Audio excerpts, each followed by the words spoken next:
इस दिन के लिए जो आपने बनाया प्रभु, आपने आशीष दिया। और विशेष करके प्रभु हम प्रार्थना करते हैं कलेशा और मरहर के लिए प्रभु, जो आज जो बंधन में बदले जा रहे हैं प्रभु जी, इनके विवाह जीवन के लिए हम प्रार्थना करते हैं प्रभु, दोनों को बहुत ऐसी आशीष और अनुग्रह करें कि विवाह जीवन को प्रभु आप आशीष दें। विशेष कर जितने भी प्रार्थना आए हुए हैं प्रभु, हम उनके लिए प्रार्थना करते हैं, आमंत्रित मेहमान है, हम उनके लिए प्रार्थना करते हैं, सबको आशीष और अनुग्रह करें, दया करें प्रभु। और आपके दास को भी प्रभु आपके हाथ में समर्पण करते हैं, जब दोनों को प्रभु जब पवित्र बंधन में प्रभु जी जोड़ते हैं प्रभु जी, इनके भी बड़ी आशीष दे प्रभु जी, समय को आपके हाथ में सौंपते हैं यीशु के नाम से। Hallelujah, hallelujah, hallelujah. कितने लोग खुश हैं और कितने लोग आनंदित हैं? हालेलुया, जोर से बोलिए हालेलुया। परिवार के द्वारा परमेश्वर की महिमा होती है ना? परमेश्वर ने विवाह को आशीष दिया है। किसी ने कहा विवाह करना आसान है और विवाहित जीवन बिताना बहुत ही कठिन है, लेकिन ये असंभव भी नहीं। प्रियो, हम मसीहियों के लिए विवाह करना आसान है, लेकिन विवाहित जीवन बिताना बहुत ही कठिन है। लेकिन ये ऐसी बात नहीं है। जो परमेश्वर के चलाए चलते हैं, जो अपनी पत्नी से प्रेम करते हैं, उनके लिए विवाहित जीवन जो है बिताना बहुत ही कठिन बल्कि बहुत ही आसान है। हालेलुया। सर्वप्रथम मैं परमेश्वर को धन्यवाद देता हूँ आज के दिन के इस घड़ी के लिए, और विशेषकर जितने भी प्रभु के दास लोग, नाना पश्चाना लोग हमारे बीच में है, pastor Cornelius, pastor Philemon Hemrock, Timothy Murmu, Joseph Marandi, और जितने भी भोजन दीदी उनके परिवार और बहू बेटे लोग आए हुए हैं, और जितने भी प्रभु के दास हैं, सेवक हैं, हम सबका आप सबका तहे दिल से स्वागत करते हैं, आदर करते हैं। और आज जो विवाह के बंधन में बंधने जा रहे हैं तेरेसा और मनोहर, आप दोनों का भी हम सम्मान करते हैं, इज्जत करते हैं। आइए थोड़ी देर 5 से 10 मिनट परमेश्वर का वचन प्रयोग क्या करता है, सुबह के दास ने बहुत सुंदर तरीके से विवाह किया है, बहुत अच्छी तरह है। विवाह को परमेश्वर ने आशीष दिया, और विवाह के रचयिता डिजाइन करता जो है खुद परमेश्वर है। और जब हम बाइबल को पढ़ते हैं पुराना नियम में, वहाँ पर आदम और हवा से ही शुरू होता है, अर्थात परिवार से शुरू होता है। और नया नियम को जब देखते हैं, वहाँ भी यूसुफ और मरियम से शुरू होता है। इसलिए परिवार जो है अहम स्थान रखता है, अहम स्थान रखता है। इसलिए हम परिवार को इज्जत दे, सम्मान दे, आदर करें।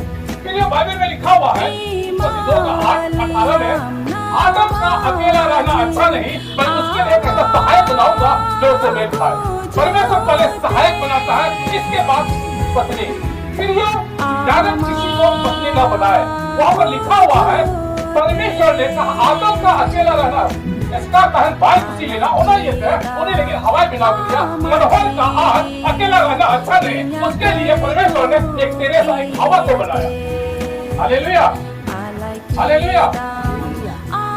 एक तेरेसा को बनाया, एक हवा को बनाया जो उसे मेल खाए, मेल खाने वाला। इसलिए पति पत्नी में प्रियो मेल खाना अति उत्तम है, बहुत जरूरी है। यदि पति पत्नी में मेल न खाए तो वो परिवार जो है बर्बाद हो जाएगा, बर्बाद हो जाएगा।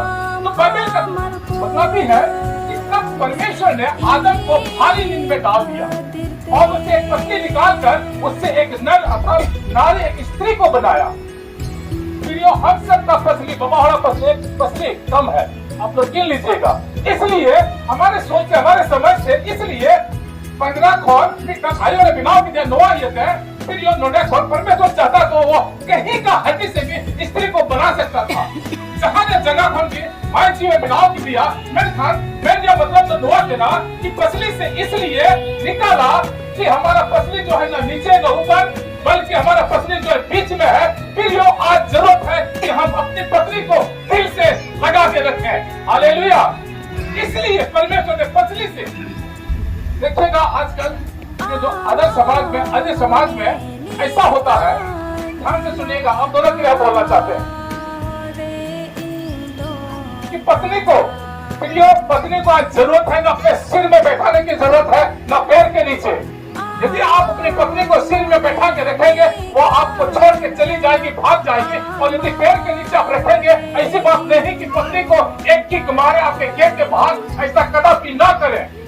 हालेलुया। पत्नी को प्यार करने की जरूरत है। मैंने अपने साले से इसी तरह जब शादी हो रहा था, बपला का कुली की दिया। ध्यान से सुनिएगा, बोलने का समय हम आप लोग को दे देंगे। लेकिन ये है, शादी के पहले आपने कितना बार अपनी पत्नी को, या शादी होने के पहले, आजकल मोबाइल का जमाना है, मैंने पूछा कि कितना बार आपने उसको आई लव यू बोला, तो उसकी पत्नी ने कहा बहुत बार, बहुत बार। और मैंने ये भी पूछा उसकी पत्नी से, शादी के बाद आपको कितना बार आई लव यू बोला। बड़े और दुख की बात है प्रियो, शादी के बाद एक दिन भी, एक बार भी नहीं बोला आई लव यू। प्रियो, आज जरूरत है कि अपनी पत्नी को आई लव यू बोलना शुरू कर दें। यदि आप अपनी पत्नी को आई लव यू नहीं बोलेंगे तो परिवार का, जो पति पत्नी का जो दायरे होता है, वो धीरे धीरे दूर हो जाएगा। हालेलुया। आप मुझको देख लीजिए, मेरी भी शादी किए हुए 25-30 साल हो गया, और लगता है कि हमारी शादी जो है 2-3 महीना पहले ही हुई। मैं भी अपनी पत्नी से उतना ही अधिक प्यार करता हूं, और जरूरत है फिर यह पति पत्नी में तकरार का होना, झगड़ा का होना जरूरी है। आप मत सोचिए, यदि हमारे दृष्टिकोण में, यदि पति पत्नी में झगड़ा ना हो, मेरे दृष्टि में वो अच्छा पति और पत्नी मेरे दृष्टिकोण में नहीं है। अच्छा, बहुत सारे शादीशुदा लोग हैं, बताइए तो झगड़ा होता है? होता है ना? आप दोनों भी सुन लीजिए, झगड़ा होगा, लेकिन एक सीमित दायरे में झगड़ा करना सीखें। और जब तक पति पत्नी में जब झगड़ा नहीं होगा तो नया प्यार भी पैदा नहीं होगा। हालेलुया। तो जल्दी से हम तो बाइबल को हम नहीं उठाएंगे, केवल हम बोलेंगे, खासकर मनोहर के लिए और तेरेसा के लिए, कि परमेश्वर का वचन आप दोनों के लिए क्या कहता है। समय नहीं है, तो 4-5 मिनट हमको समय मिला है। पहली बात ध्यान से सुनिएगा, मनोहर के लिए हम बोलना चाहते हैं, मनोहर लगे ध्यान से सुनिएगा। पति के लिए जो कि आपको करना है, मनोहर का करना है, अपनी पत्नी को प्यार करना है। फिर सबसे पहली बात, मनोहर आपका दायित्व है, आपका जिम्मेवारी है कि तेरेसा को प्यार करना। तेरेसा को छोड़ करके किसी से प्यार मत करना, है ना? ठीक है, माता पिता भाई बच्चों को प्यार करना, लेकिन उसे अधिक उसे जरूरत है कि अपनी पत्नी को प्यार करना, पहली बात। और दूसरी बात, अपनी पत्नी को अगुवाई करना, सही रास्ते में, सही डायरेक्शन में, सही हो रहे, बोझ हो रहे, अब रहे, थोड़ा हो, अब रहे, चुनी हो, अपनी पत्नी को हम सही रास्ते में उसका अगुवाई करें, उसका हम डायरेक्शन करें। 5:25 में लिखा हुआ है। और तेरेसा के जो आपको करना है, तेरेसा आपको करना क्या है? मनोहर का रिस्पेक्ट करना है, आदर करना है, चाहे वो कमाता हो, चाहे वो ना कमाता हो, लेकिन वो आपका सिर है, वो एक छाता के समान है। जो भी आपके जीवन में दुख और तकलीफ आएगी, वो एक छाता के समान है, जो आपके कष्ट को, आपके दुख को, आपके तकलीफ को छाता के समान रोके रखेगा। जिस तरह से छाता पानी को रोक के रखता है, उसी तरह से आपके जीवन में दुख और तकलीफ, बीमारी जब आएगी, सबसे पहले जो वो छाता के समान जो है खड़ा होगा। इसलिए तेरेसा आपको करना है कि रिस्पेक्ट करना है, आदर करना है, मदद को बोल, अबो ने मामा हर को आदर को बोल। इसलिए बात, दूसरी बात,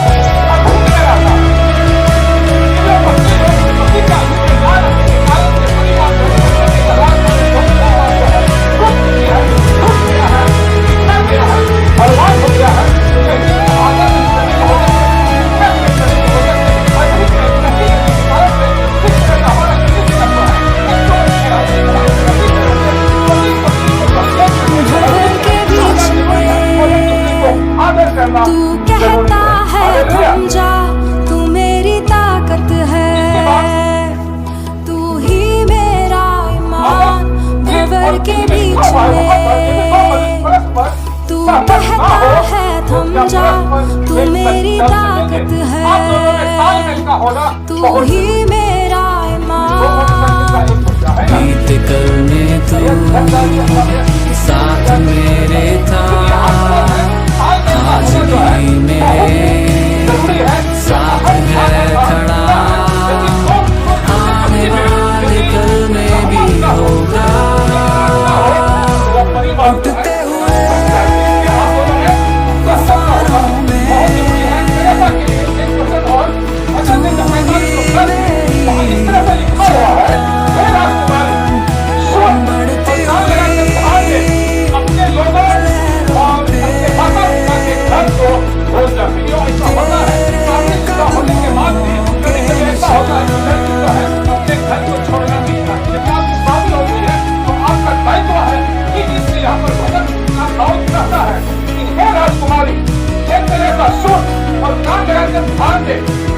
रहोगे और अपने माता पिता के घर को भूल कर कभी कभी ऐसा होता है तू जब दमाद आते कहता हैं है उठ जा विदाई लेने यहाँ के लिए खड़ा जब सास और ससुर लोग बहाना करते हैं दवा एमा के ही मेरी शिफा बीमारी परेशान हो जाते हैं दमाद विदाई देना नहीं चाहते हैं लेकिन फिर ऐसे माता पिता भूल से ऐसा ना करें और आप दोनों का मतलब चाहते हैं यहाँ के माता पिता आपके माता पिता वहाँ के माता पिता आपके माता पिता इसलिए दोनों जगह के माता पिता को आदर करना मानव को अभी जरूर किया हालेलुया इंसान को एक काम करना चाहिए इंसान के घर से हर एक पुरुष की पत्नी और हर एक स्त्री का पति हो फिर ये बहुत दुख और अफसोस से कहना पड़ता है आजकल एक घर वाली और एक बाहर वाली ये बाइबल के खिलाफ है कभी भी ऐसा ना करें इसलिए बाइबल कहती है परंतु व्यभिचार के डर से हर एक स्त्री का एक पति और एक पुरुष का एक ही पत्नी हो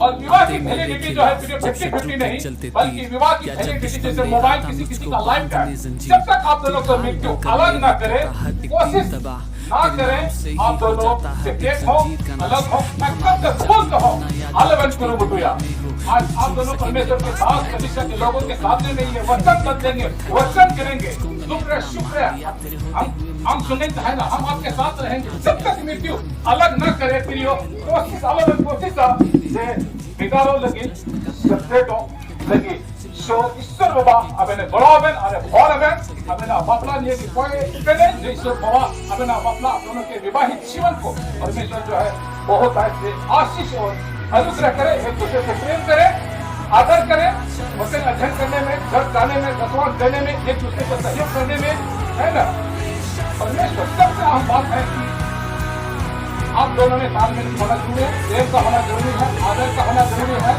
और सबसे अहम और मुख्य बात है कि आप दोनों के बीच में विवाह किए हुए लोग के बीच में यदि कोई इंटर करता है वो परिवार और विवाहित जीवन जो है बर्बाद हो जाता है मैं आप दोनों को कहना चाहता हूँ आप दोनों के बीच में परमेश्वर के सिवाय कोई हर पसंद को तीसरा आदमी इंटर का होना जो है इतना मतलब बंद करके आप दोनों के जीवन में प्रेम के जीवन में उनके इंटर करना समझ बर्बाद हो जाता है सिवाय परमेश्वर आप दोनों के बीच में